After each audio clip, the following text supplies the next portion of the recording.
Okay, there, we're live. Okay, sounds great. Hi, Marci, how are you? I'm good. I'm good. Nice to be on here with you today. Thank you for Thank what you you. do. Yeah. No, thank you for participating. I believe we're making a difference, a very positive difference. Absolutely. So that's great. That's Absolutely. It's great what you do. So thank you. Marci. Would you mind telling us a little bit about you? Sure. Let's see. So my name is Marci. I just recently moved back to from LA. I was in LA for 20 years. And Okay. yeah, I had a gift shop there for 15 of those 20 years. And I can't imagine Nice. doing that right now with all that product. But so yeah, I'm back home to be closer to family. And my mom's my best friend. So I wanted to be closer to her. And Good. yeah. Family is very important. Yeah. And I have 2 puppies. Those are my kids. And yeah, just a simple life besides what's going on right now. Yes. But yeah. So I've seen on your page, I only seen the one dog, Piggy, but I haven't seen the other one yet. Oh, Tonka. This is Tonka. Tonka, can you say hi? Oh, look at it. He's waving. He's waving. Yeah, I say hello. So Tonka's more calm than Piggy. Piggy has some health stuff right now, so she goes everywhere with me, but mom's watching her right now for me. Okay. Yeah, I saw in your page that she wasn't feeling good. I guess she had a purple tongue and couldn't breathe. Oh, yeah, it was very traumatic. So yeah, I bet they're family. I have three puppies, so they you understand. Yeah. Yeah, they become family members for sure. Understand. All right, Marci. So your condition, how did it happen? When did it start? How do you feel when it happen? Well, it started in March. My mom took a big fall in front of me, and it was very traumatic, to say the least. I thought I lost her there for a little bit. So she's great now. She's doing fine, but it was a very few couple, scary, horrifying days there. Oh, I can imagine. Yeah. About 4 days after she fell, I had a dizzy spell. And driving, and I thought it was my blood pressure because I have very low blood pressure. So I didn't really think much of it, and just kind of kept going. But every time I would look down at my phone after that, my phone would kind of like the ground would kind of just, every time I looked down, things would sort of bounce. Yeah. So I think maybe it's my pattern. They told me that the dizziness and the kind of morphing of my visuals was just anxiety. Sound familiar? So okay, so it's anxiety. All right, I've dealt with anxiety in my life. I'll try to cope and get through this. And I went back to them 3 times. After the 3rd time, when I would lay down in bed at night, it felt like I was on a white water rapid. So that was probably one of the scariest nights of my life, that first night with it. It was this close to calling 911. Instead, I emailed my mother. I didn't want to wake her, so I didn't want to wake her up. So I emailed her, thinking I wasn't going to wake up in the morning. I didn't know what was going on. I didn't know if I was having a stroke or... So I went back again, and they told me it was anxiety. And at that point, I thought, okay, I'm not letting you write this off to anxiety. I've had PTSD in my life. I know what my symptoms are, and this is not one of my symptoms. Something's wrong. So I went to an internist, and he said, I really think it's something going on with your inner ear. And I don't know why. I couldn't absorb that. I thought, inner ear, something's clearly wrong. I'm having some type of horrible brain tumor, or something's going on. And so I didn't listen. I should have listened. So after that, I had 21 different doctor's appointments before I got back into the hands that he wanted me to go to. So I tried everything from chiropractors to acupuncture, still thinking maybe it is anxiety. Maybe this is my new form of a panic attack. Every 2 weeks or so, I would have a very bad vertigo episode. So one time it felt like the entire floor, it felt as if the ground beneath me, like there was an earthquake almost. I couldn't walk. Just horrifying, you understand. And anxiety makes it a lot worse, which I didn't know at the time. So I finally ended up in the right hands after months of this. To be exact, by the time I got to a good ear, nose, and throat, I went to one that told me I didn't have anything, that, anxiety could be a component, and they would try the Epley on me anyways. And the Epley maneuver made it so much worse that I started having them daily. It was like every morning I woke up to the world completely spinning on its side. So finally got into the right hands, and I knew at that point how to create my nystagmus. So I'm sorry, I say that wrong. Nystagmus. So if I bent forward, I could produce it. And if I looked to the left. So he says to me, I've never seen anything like that. I want to send you in for an MRI. So I panicked, right? Of course, like an MRI, I can't go for an MRI. I can't even do the waiting game of it. Like, I'll be in a full panic attack for 36 hours just waiting. So he was very sweet. He said, are you claustrophobic? I said, it's more of the waiting, and I feel like nothing's wrong. Not to sound weird, but I'm very intuitive, and it's not that. It's something with my ear. It's not something with my brain. At that point, I was convinced, So he said, okay, I'll send you into our vestibular therapist. And if she has seen something like this, well, you can work with her. If not, then I definitely want you getting in for an MRI. So, okay, deal. My vestibular therapist is my angel. She really is. I mean, I can't even tell you, she emails me just to check on me. She's just been incredible. So I had horizontal BPPV is what it's called. Okay. It's like 1% of all cases. And the longer you go with it, the harder it is to correct. So I do the barbecue roll probably 5 times a day. I also had the wrong ear for a while. So only these last 3 weeks have I've been working the correct side. It was very hard for us to figure out what side, because both my eyes were just going bonkers. In the meantime, what used to be just a typical migraine for me before my cycle, which was debilitating, turned into, oh my gosh, visuals, cheek pain, eye pain. I mean, I just, was bedridden with a lot of these migraines, which sometimes I would get the headache, sometimes I wouldn't. And the vertigo around my cycle was, and still is, horrific compared to the rest of the month. So she did diagnose me with vestibular migraines, and also feels that there's a, which is controversial, but she feels very strongly that there's a component of a cervical issue going on as well. So. I can relate to everything you're saying, and I become very emotional inside because I can.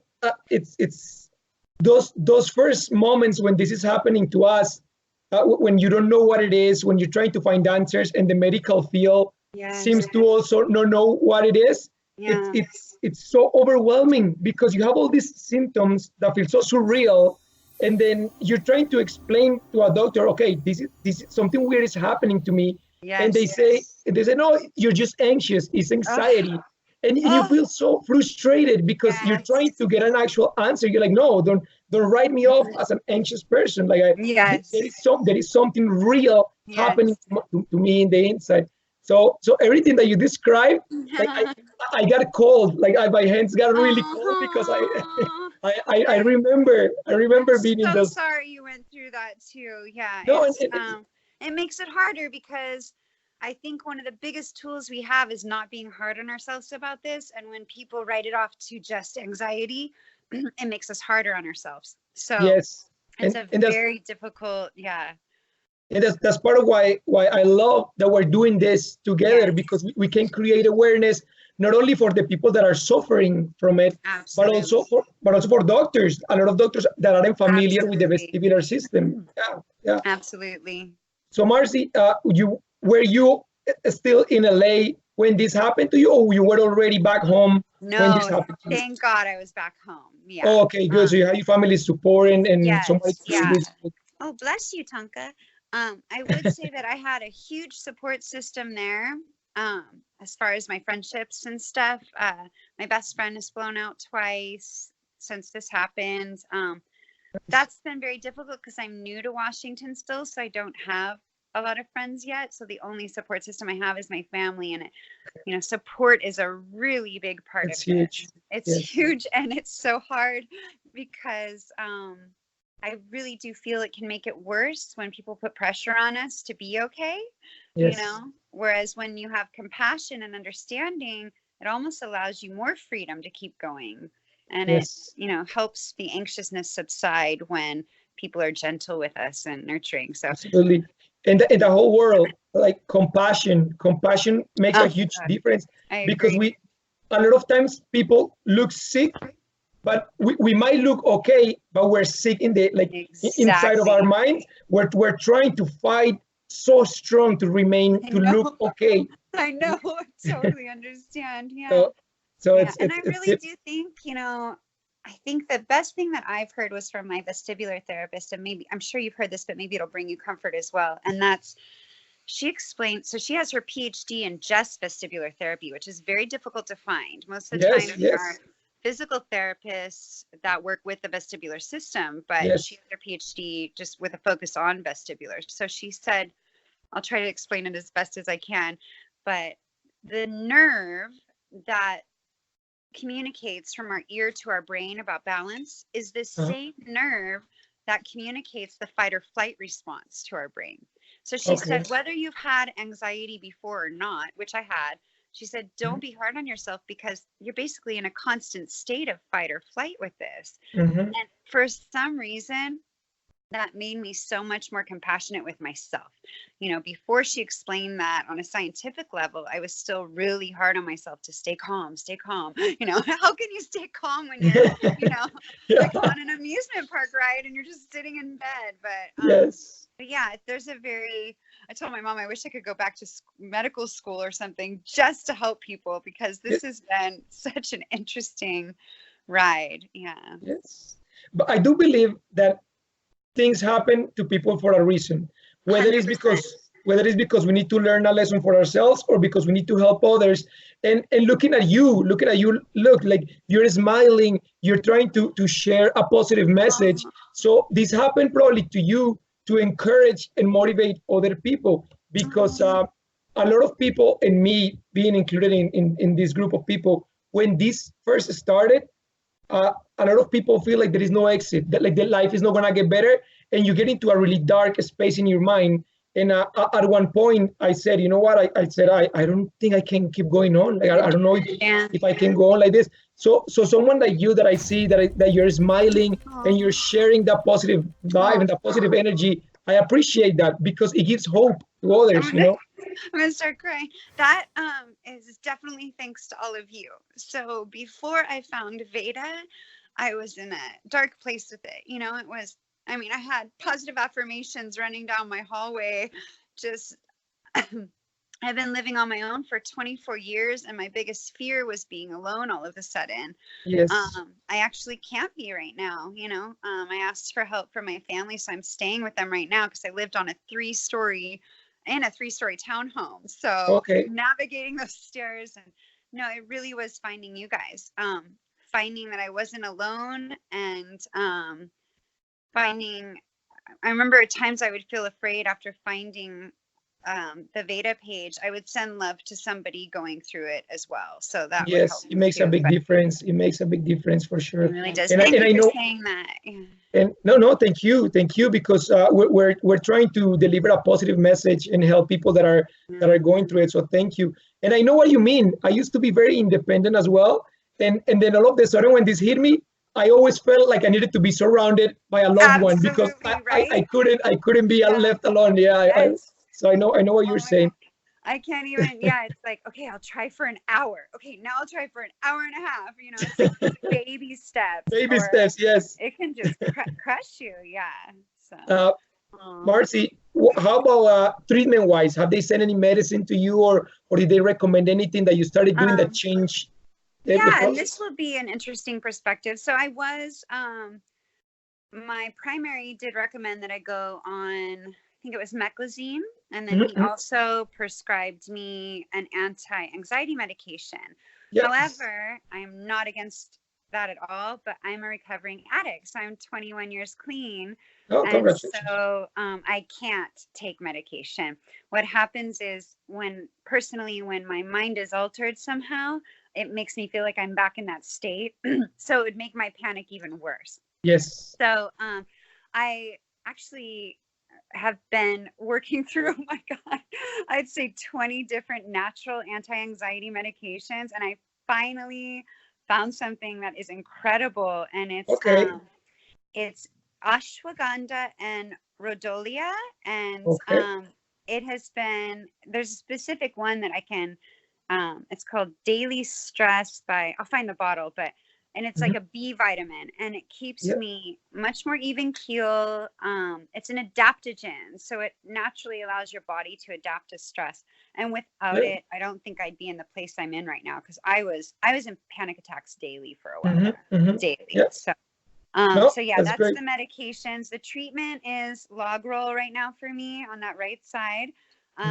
I go to my vestibular therapist, I'd say every 2 weeks or so, but I really am so trying to figure it out on my own. So she'll email with me like, okay, did it feel like back and forth movement or circular? So we email a lot, and I try to do it from home, because honestly, driving there is scary for me. Yes. Normally I have to get a ride. So as far as the migraine component, magnesium, thanks to the Dizzy Cook, and maca. Yes. Maca has been huge for my headaches. So good. Yeah. I'm glad that it's working out, and that you're doing it's funny, because as you're taking the natural path to healing, your brain is also adapting and adjusting naturally. So you're overcompensating for this lack of balance very quickly, because you're pushing yourself without having those chemicals or pharmaceuticals.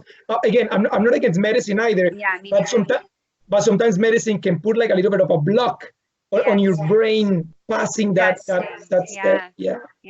My brain and I have a strong connection now. My vestibular therapist has me do this thing where she has me close my eyes so that my brain can learn to trust my ears again. And I have to say, good job, brain. And I'm such a spiritual person. So hearing a vestibular therapist say that, I was so on board. So I do that a lot. And now feels almost like, it doesn't hurt, but it feels almost, I say to my mom, it feels like somebody, like a giant is sitting on my head, like it's heavy, like a heavy head. And that's, I think, my brain's way of telling me, like, okay, you've done enough today. It's time to rest. It's too much for us right now. Yeah.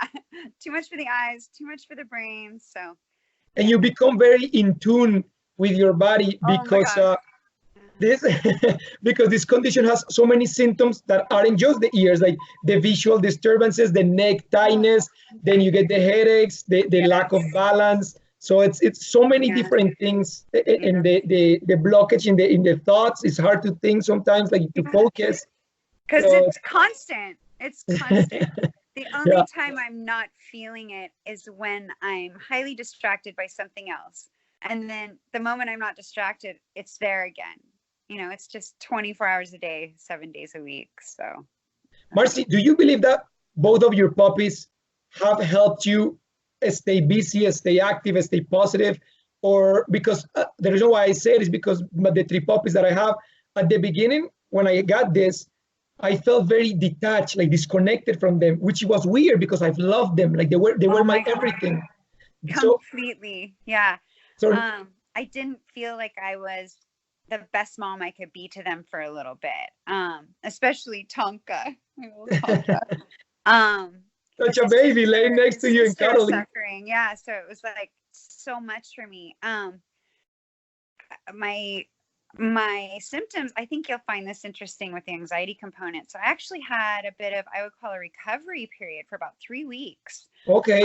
Where I rarely had any movement. And when Piggy stopped breathing, oddly enough, 2 days later, I was back in this again. Yes. I really feel like there's a strong component to the anxiety, because it's that same nerve triggering. They're intertwined. Right now, I don't know what I'd do without them, though. I think, the thought of being alone and without them would be even more traumatic. But when she stopped breathing, that's when it got even crazier for me, because it's like, how am I going to drive her to the emergency vet?